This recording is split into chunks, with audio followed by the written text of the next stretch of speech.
Robert McCall lives a quiet life in Boston, where he works at a hardware store. He is helping a colleague, Ralphie, in his training to become a security guard. He often spends late nights reading at an all-night diner because he can't sleep.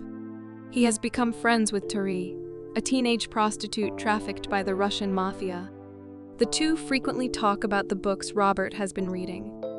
One evening, Teri reveals that her real name is Alina, and that she aspires to be a singer. Her pimp Slavy arrives unexpectedly, hits Alina, and forces her into the car.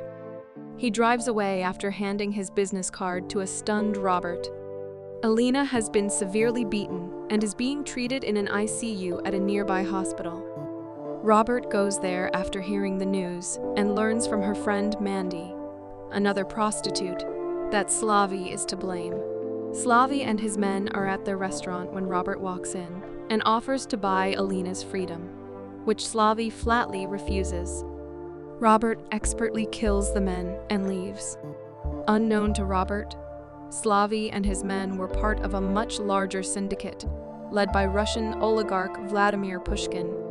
Teddy Renson, Pushkin's enforcer, arrives in Boston to investigate the attack.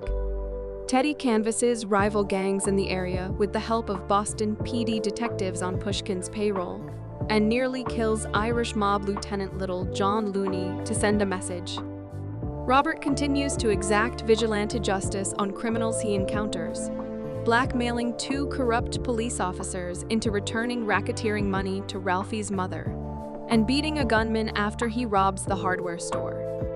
Teddy kills Mandy after discovering that she withheld information about Robert and lied about her friendship with Alina. He pretends to be a police detective and pays a visit to Robert at his apartment.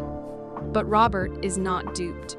Teddy walks away, flashing a picture of the strangled Mandy as a warning to Robert. Teddy and his mercenary group fail twice to kidnap Robert. Robert travels to see old friends, former Defense Intelligence Agency colleagues, Susan and Brian Plummer. It was previously assumed that Robert died in a bombing incident many years ago. He requests Susan's assistance in identifying Teddy. She informs him of Pushkin's operation and Teddy's true identity as Nikolai Ichenko, a former Spetsnaz agent turned Russian secret police agent. Nikolai has murdered two Boston PD detectives, one of whom, Masters, had been missing for days. Robert tracks down Masters and threatens him into helping in the takedown of one of Pushkin's money laundering warehouses. When the police arrive, they take Masters and Pushkin's men into custody, after discovering a note left by Robert to follow the money.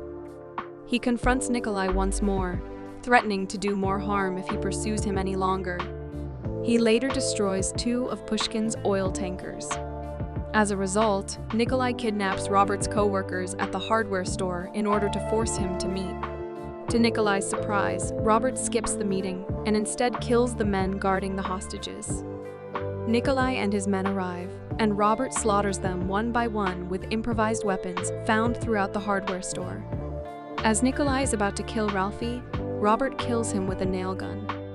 3 days later, Robert finds Pushkin at his Moscow mansion, kills all of his guards, and tricks Pushkin into electrocuting himself to death. Alina runs into Robert after she has recovered.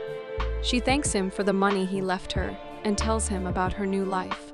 In order to continue assisting others, Robert creates an online ad as the Equalizer.